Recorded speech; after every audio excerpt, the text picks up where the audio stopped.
اللہ نے ایک اور جہان بنایا ہے اور اس جہان پر مسلمانوں کا ایمان ہے۔ ایک اور جہان ہے جہاں ایک ہمیشہ کی اللہ کی رضا کی شکل ہے، وہ جنت ہے، اور اللہ کی ناراضگی کی ایک صورت ہے جسے جہنم کہتے ہیں۔ جب اللہ نے ان دونوں مخلوقوں کو بنایا، دونوں جگہوں کو بنایا، تو رسول کریم صلی اللہ علیہ وسلم سے فرمایا جاؤ ذرا جنت تو دیکھ کے آؤ۔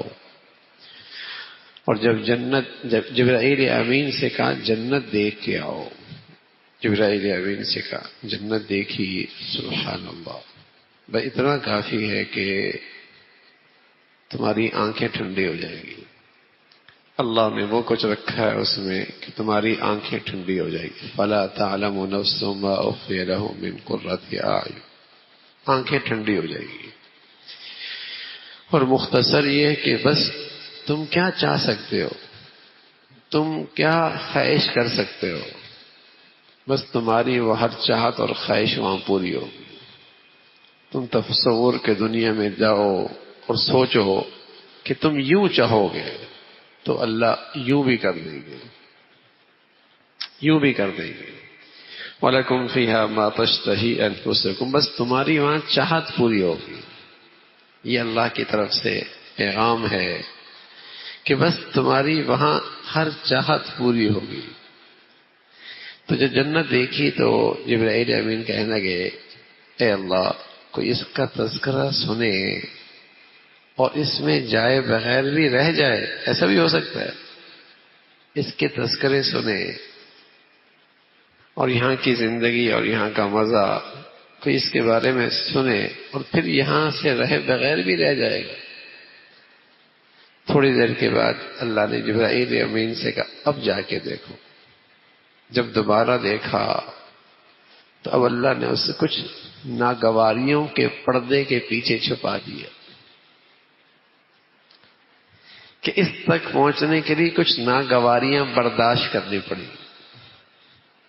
کہیں خواہشات ٹوٹیں گی، کہیں جذبات ٹوٹیں گے، کہیں حلال پہ اتفاق کرنا پڑے گا، کہیں اپنی خواہش سے دستبردار ہونا پڑے گا، کہیں نفس کو قابو کرنا پڑے گا، کہیں اپنوں اور بیگانوں سے تکلیفیں اٹھانی پڑیں گی، کہیں آزمائش کی گھاٹیوں سے گزرنا پڑے گا۔ حجبت الجنت بالمکارہ، اللہ نے اسے کچھ ناگواریوں کے پردے کے پیچھے چھپا دیا۔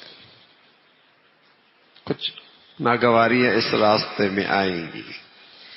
جبرائیل امین نے کہا اے اللہ، اب تو بہت سارے لوگ اس سے محروم ہو جائیں گے، اب تو بہت سارے لوگ اس سے محروم ہو جائیں گے۔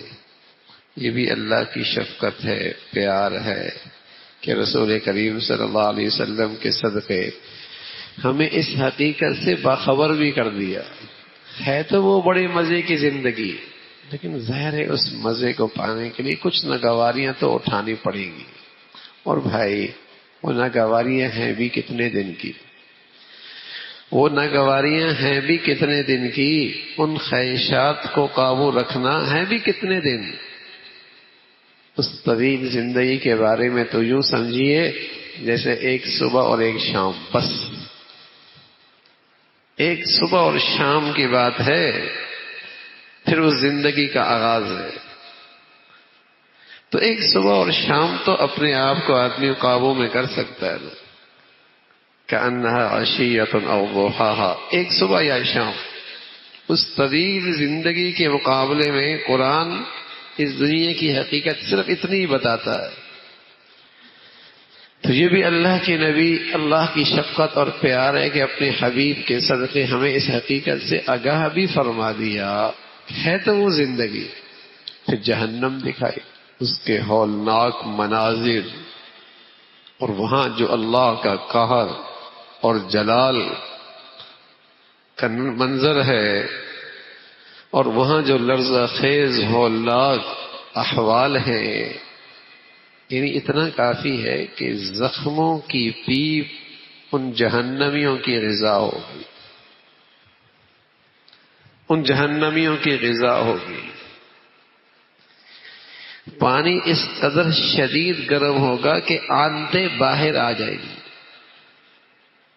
کالمہل یغلی فی البطون کغلی الحمیم خذوہ فاعتلوہ الی سواء الجحیم. یہ تھوڑا سا منظر ہے، جیسے نیچے کا گندھا تیل ہوتا ہے اور اس کی گرمی اور شدت، اس کی گرمائش انتہا درجے کی، لیکن اس کی پیاس کی شدت اتنی ہوگی کہ اسے پینے پر بھی مجبور ہوگا. زقوم کے درخت جو کانٹے دار ہوگا وہ کھائے گا، نہ آگے نکل سکے گا نہ باہر نکال سکے گا. طعام العصیم، نافرمانوں کی یہ غذا ہوگی، پیے گا. اچھا یہ کوئی ایسی بات نہیں، قرآن ان حقائق کا تذکرہ کر رہا ہے. تو یہ ایک ہولناک احوال ہوں گے. جبرائیل امین کہنے لگے اے اللہ، کوئی اس کے تذکرہ سنے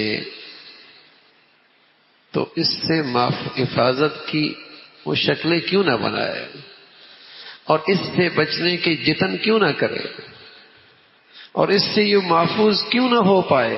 خود بچوں کو، بچیوں کو، خود سب کو کیوں محفوظ نہیں کرے گا؟ ایسے ہولناک احوال ہیں. اللہ نے تھوڑی دیر کے بعد جبرائیل امین کو بھیجا کہ اب دیکھو. اب جب دیکھا نا تو وحجبت النار بالشہوات، جہنم کو اللہ نے مزوں کے پردے کے پیچھے چھپا دیا. مزوں کے پردے کے پیچھے خواہشات کی لذت، نفس کی لذت، اس کے پردے کے پیچھے چھپا دی. وحجبت النار بالشہوات، اس کے پیچھے. تو جبرائیل امین نے کہا اے اللہ اب تو اس گڑھے میں بہت لوگ گریں گے، بہت لوگ گریں گے. نفس پرستی کی زندگی، خواہش پرستی کی زندگی، کہ اگر دنیا میں ساری زندگی کے جو انداز ہے نا، مغربی زندگی کا انداز، مشرقی زندگی کا انداز، ہاں، اگر ان سب کو دو خانوں میں تقسیم کر دیں تو دنیا میں دو ہی قسم کے لوگ زندگی گزار رہے ہیں. ایک خدا پرستی کی زندگی اور ایک نفس پرستی کی زندگی. ایک تو وہ خوش نصیب لوگ ہیں جو ہر حال میں خدا پرستی پہ چلنا چاہتے ہیں، خدا کی چاہت پہ پورا اترنا چاہتے ہیں، ہر حال میں خدا کی چاہت کو پورا کرنا چاہتے ہیں. اور ایک طبقہ ایسا ہے جو ہر حال میں اپنی نفس کی ماننا چاہتا ہے. تو دنیا میں دو ہی قسم کی زندگی ہیں، ایک خدا پرستی کی زندگی اور ایک نفس پرستی کی زندگی. اور دنیا کا آج سب سے بڑا مذہب ہے، دنیا میں سب سے بڑا مذہب من چاہی زندگی. جو میری طبیعت میں آئے گا وہ کروں گا، بس اس میں کوئی میرے لیے رکاوٹ نہ بنے، نہ خدا نہ رسول نہ باپ نہ ماں نہ بڑا نہ کوئی، نہ جو میری من میں آئے گا وہ میں نے کرنا ہے. تو دنیا میں یہ دو زندگی ہے خدا پرستی کی زندگی ہے. کچھ بھی ہو جائے میں نے تو اپنی اللہ کی چاہت پوری کرنی ہے. اور کچھ وہ ہے کہ ہر حال میں اپنی من کی ماننی ہے، نفس کی ماننی ہے، خواہشات کی ماننی ہے. اور اس خواہشات کی کوئی حد نہیں ہے. تو یہ کہتے ہیں نا میاں یہ پوری ہو جائے گی تو پھر بس، نہ یہ وہ بھوک ہے جو نہ مٹنے والی ہے. یہ وہ بھوک ہے جو نہ مٹنے والی ہے، اس کی کوئی حد نہیں ہے. آپ جہاں بھی خواہش پرستی پہ جائیں گے اس سے آگے کا تقاضا کرے. یعنی دنیا میں بدی اور بدکاری با اجازت، اس کی اجازت ہے، لیکن بس نہیں ہے اس نفس کو. زبردستی یعنی کہیں حد نہیں ہے نا، کس حد تک حرام کاری کرے گا اس سے آگے بڑھے گا، اس سے آگے بڑھے گا. اس کا حل کیا ہے؟ اسے روک لو. تکلیف ہوگی لیکن پھر مزہ ہوگا. تکلیف ہوگی، جیسے وہ معصوم بچہ بس اوقات ایک وقت کے بعد اسے ماں کا دودھ چھڑا دیا جاتا ہے. اگر کوئی کمی ہے بچے کو تکلیف ہوگی، پی نہیں دو، تو بتائیے پھر کیا حال ہوگا. لیکن اسے دودھ چھڑا دیا جاتا ہے. تکلیف اٹھاتا ہے لیکن اس تکلیف کے بعد پھر آرام شروع ہو جاتا ہے. تو اسی طرح نفس پرستی کی زندگی ہے، اسے روکنا پڑے گا. اگر نہ روکا یہ تو جہنم کی طرف لے جائے گا. تو رسول کریم صلی اللہ علیہ وسلم نے فرمایا وہ احوال کوئی معمولی نہیں ہے. وہ بڑے لرزہ خیز ہے، جو میں نے دیکھے ہیں میں جانتا ہوں۔ اگر تمہیں پتہ چل جائے تمہارا تو ہنسنا ہی ختم ہو جائے، تمہارا تو ہنسنا ہی ختم ہو جائے۔ لیکن اللہ نے وہ سارے احوال پورے طور پہ پردے میں رکھے۔ اللہ کے حبیب صلی اللہ علیہ وسلم کے صدقے کچھ آگاہی فرما دی ہے تاکہ اس سے حفاظت رہے اور تاکہ جنت کی طرف جانا آسان ہو۔ اس لیے رسول کریم صلی اللہ علیہ وسلم ایک دعا سکھا گئے اور دعا سکھائی، اللہم انا نسألک من خشیتک ما تحول به بیننا و بین معاصی۔ اللہ اپنا اتنا ڈر دے دے، اپنا اتنا ڈر دے دے مجھے، اپنا ہمیں اتنا ڈر دے دے جو میرے اور تیری نافرمانی میں رکاوٹ بن جائے۔ تیرا خوف اتنا پیدا ہو جائے نا کہ میں گناہ کی طرف میرا قدم نہ اٹھے، تیری نافرمانی کی طرف میرا قدم نہ، اتنا خوف مجھے دے دے۔ اللہم انا امت کو آپ نے یہ دعا سکھائی ہے، اپنی امت کو یہ دعا سکھائی ہے، اللہم انا نسألک من خشیتک ما تحول به بیننا و بین معاصی۔ اللہ اتنا خوف دے دے، اپنا اتنا ڈر میرے دل میں پیدا کر دے کہ یہ آڑ بن جائے، رکاوٹ بن جائے تیری نافرمانی سے، تیری نافرمانی سے۔ جہاں میں نفس کی طرف چلوں، قدم اٹھاؤں، برائی کی طرف آگے بڑھوں، تیرا خوف میرے لیے رکاوٹ بن جائے۔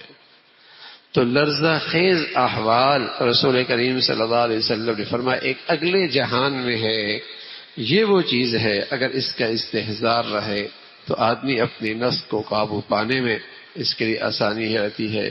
اللہ رب العزت ہمیں اس زندگی کا صحیح یقین اور استحضار نصیب فرما دے۔